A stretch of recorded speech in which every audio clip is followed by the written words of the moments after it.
Coba bayangkan dua orang gagal di hal yang persis sama. Bukan gagal kecil, tapi gagal besar yang menghancurkan rencana hidup yang sudah mereka susun bertahun-tahun. Satu orang akan berkata pada dirinya sendiri, "Saya tidak mampu. Saya harus menyerah. Ini bukan untuk saya." Orang yang satunya lagi, entah bagaimana, berkata, menarik. Saya baru saja belajar sesuatu. Biar saya sesuaikan dan saya akan coba lagi." Perbedaan kecil dalam respon inilah yang dalam jangka panjang menentukan siapa yang bangkit dan siapa yang tetap terpuruk di tempat dia jatuh. Saya ingin cerita tentang seseorang yang mengalami momen seperti itu dengan cara yang sangat publik, sangat memalukan, dan sangat menyakitkan. Tahun 1985, di usia 30 tahun, Steve Jobs dipecat dari Apple. Perusahaan yang dia dirikan sendiri di garasi orang tuanya selama 10 tahun sebelumnya. Bukan diminta mengundurkan diri dengan halus. Dia benar-benar didepak dari ruang rapat oleh dewan direksi perusahaan yang dia bangun dari nol. Oleh mereka, orang-orang yang bahkan dia sendiri yang merekrut untuk memimpin perusahaan itu bersamanya. Coba bayangkan hari itu. Anda mendirikan sesuatu dari ketiadaan. Anda tuangkan seluruh identitas Anda ke dalamnya. Dan tiba-tiba Anda diberitahu bahwa Anda tidak lagi punya tempat di sana. Reaksi pertama yang muncul bagi siapapun yang mengalami ini biasanya bukan kemarahan. Biasanya penyangkalan dulu. Ini tidak mungkin. Mungkin saya salah paham. Mungkin ini cuma sementara, nanti juga baik-baik saja. Otak kita memang dirancang begitu, melindungi diri dengan penyangkalan, memberi kita penyangga waktu sebelum kenyataan sepenuhnya masuk. Tahap ini sehat, sifatnya melindungi. Tapi Anda tidak boleh berlama-lama di sana. Dan cepat atau lambat, kenyataan itu akan menembus juga. Lalu datanglah amarah. Dalam hitungan jam, mungkin hari, pikiran yang tadinya penuh penyangkalan berubah jadi penuh tuduhan. Ini tidak adil. Kenapa harus saya? Ini salah dewan direksi. Ini salah orang yang menghasut mereka melawan saya.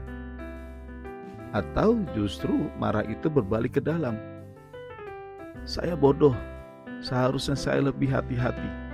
Saya tidak cukup baik untuk memimpin perusahaan saya sendiri.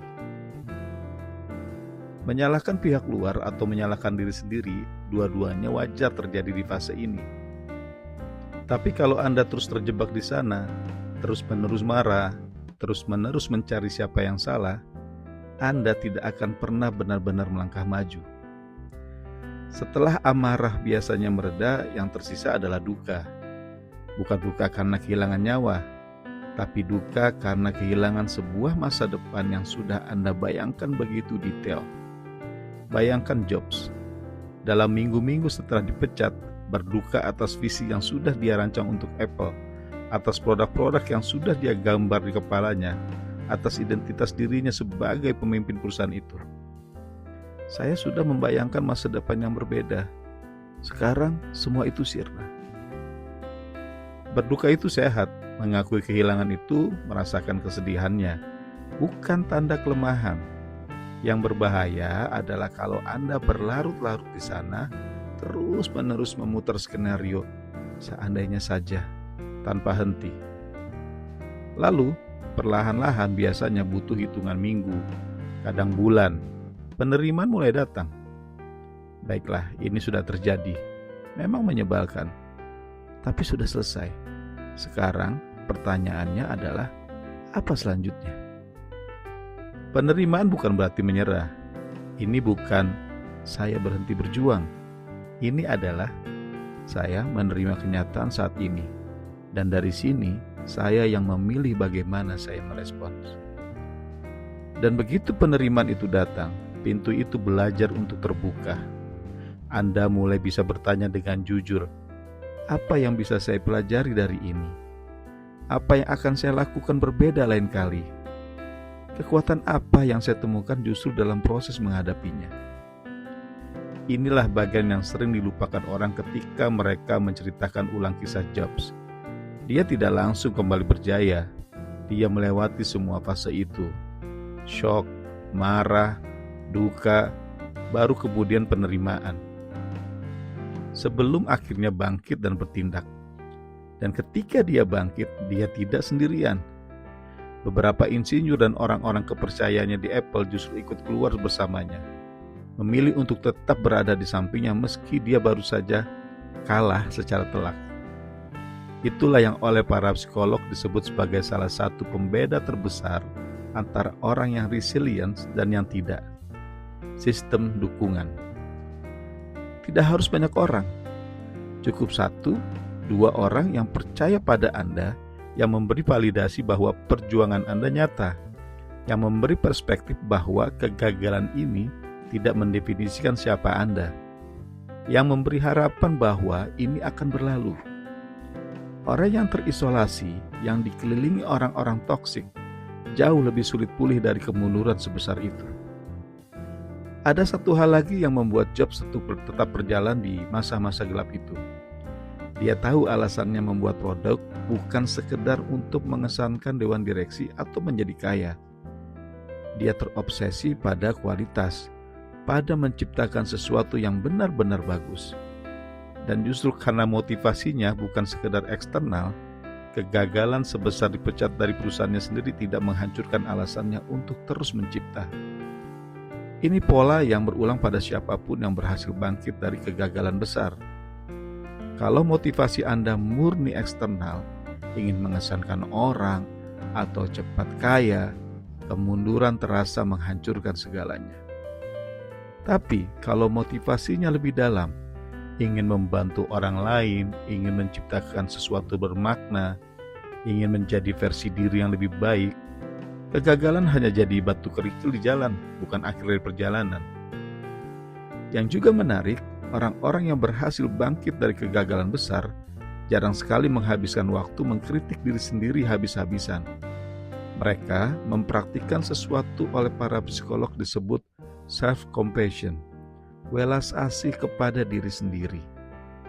Baiklah, saya gagal, memang menyebalkan. Tapi saya manusia. Semua orang pernah gagal.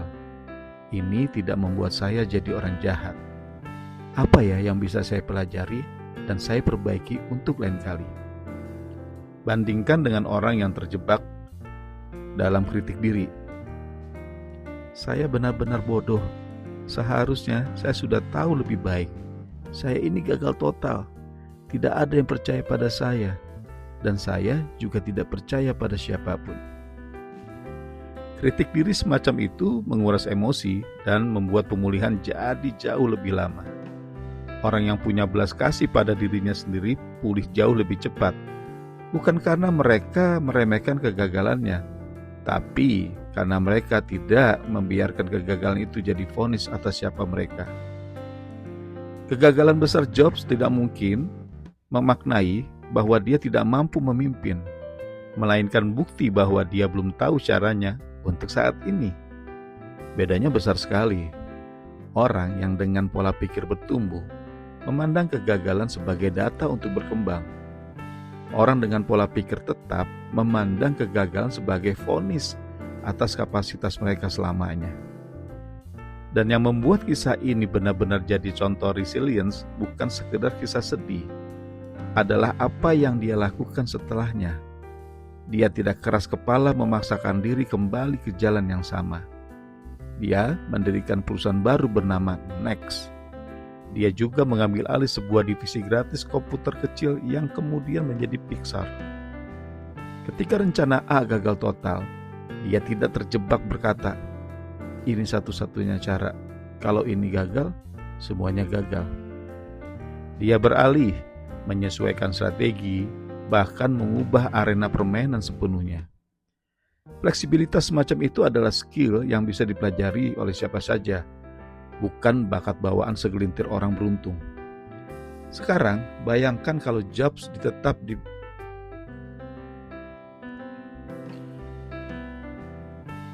Sekarang, bayangkan kalau Jobs di titik dipecat itu terjebak di salah satu dari beberapa jebakan yang menghentikan kebanyakan orang sebelum mereka sempat bangkit. Jebakan pertama adalah menghadapi terlalu banyak pukulan tanpa jeda, sampai sumber daya emosionalnya habis. Resilience itu seperti otot, butuh istirahat untuk pulih. Dan kalau Anda terus-menerus stres tanpa memberi ruang untuk memproses, pada akhirnya Anda akan burn out, bukan bangkit. Jebakan kedua adalah perfeksionisme. Kalau dalam pikiran Anda kegagalan sama dengan ketidaksempurnaan, dan ketidaksempurnaan sama dengan tidak bisa diterima, Anda akan berhenti mencoba sama sekali karena resikonya terasa terlalu tinggi. Atau Anda mencoba lalu mengalami keterpurukan yang menghancurkan begitu gagal. Jebakan ketiganya adalah mentalitas korban.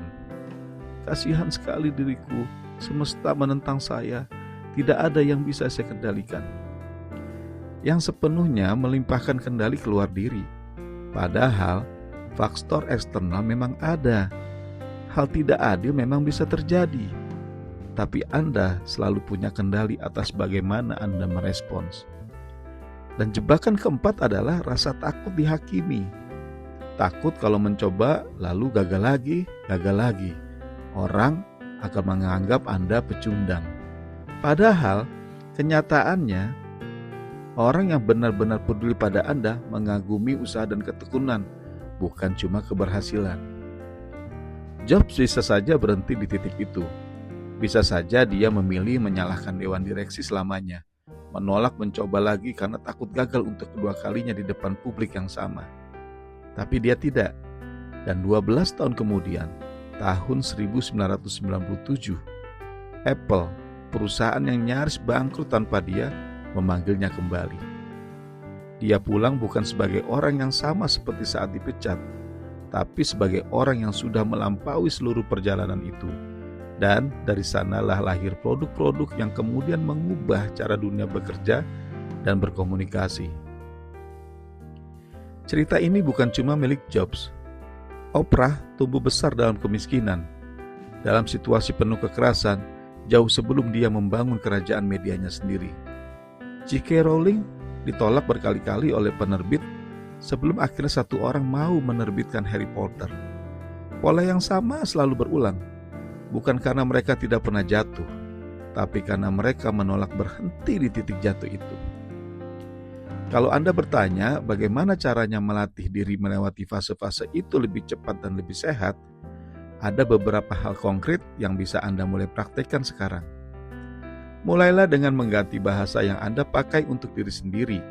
Daripada berkata, "Saya gagal," coba katakan, "Saya baru saja mendapat masukan tentang apa yang tidak berhasil." Bahasa membentuk realitas, dan pergeseran kecil semacam ini punya efek besar pada bagaimana Anda memproses kemunduran. Sengaja luangkan waktu untuk menarik pelajaran setiap kali Anda gagal. Tanyakan apa yang sebenarnya terjadi, apa yang Anda lakukan yang berkontribusi pada hasil itu, apa yang akan Anda lakukan berbeda lain kali, dan kekuatan apa yang justru Anda temukan dalam prosesnya. Menuliskannya di jurnal, walau cuma 5-10 menit, sangat membantu mengkokohkan pelajaran itu dan mencegah Anda terjebak berputar-putar di pikiran yang sama. Bangun juga kebiasaan refleksi rutin, harian atau mingguan, supaya Anda terus bergerak dari apa yang terjadi menuju apa selanjutnya.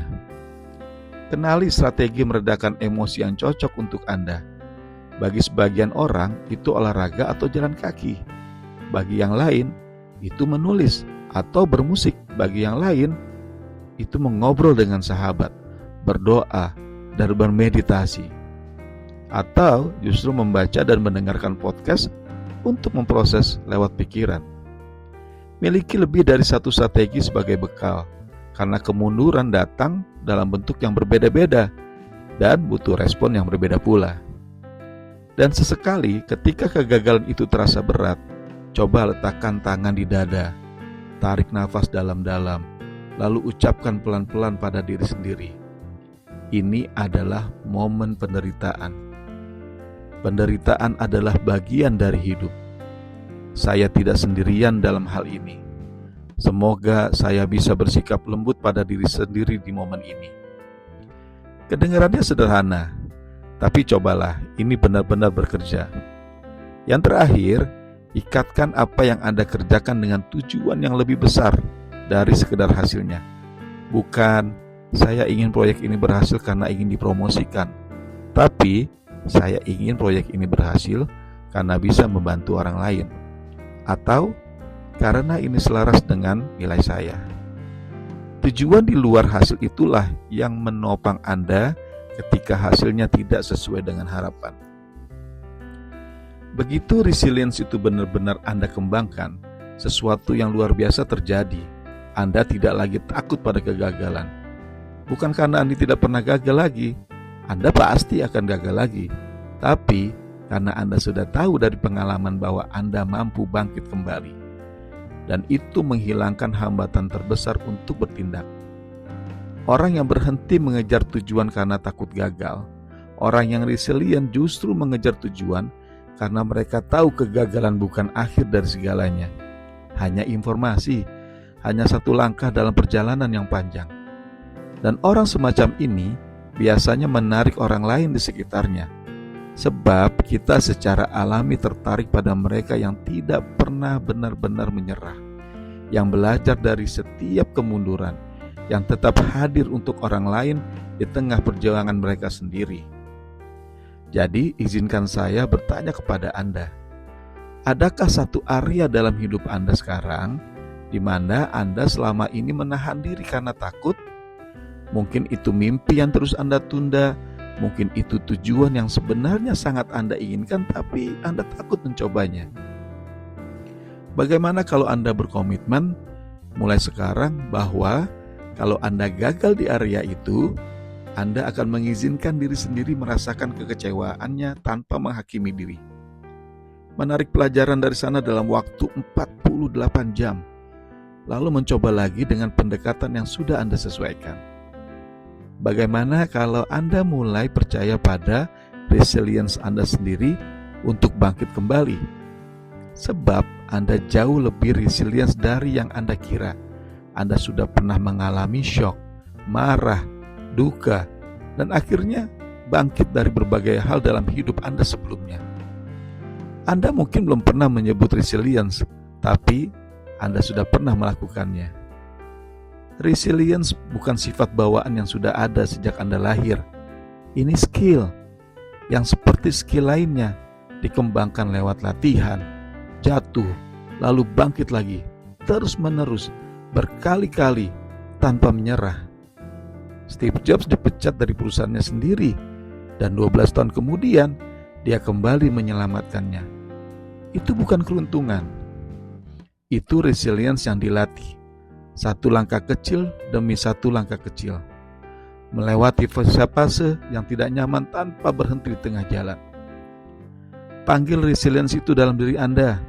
Pupuk terus, percayai, dan saksikan bagaimana hubungan Anda dengan kegagalan berubah. Perilaku Anda berubah, dan hasilnya pun ikut berubah. Resilience bukan soal tidak pernah jatuh. Resilience adalah soal selalu bangkit kembali. Mulai hari ini.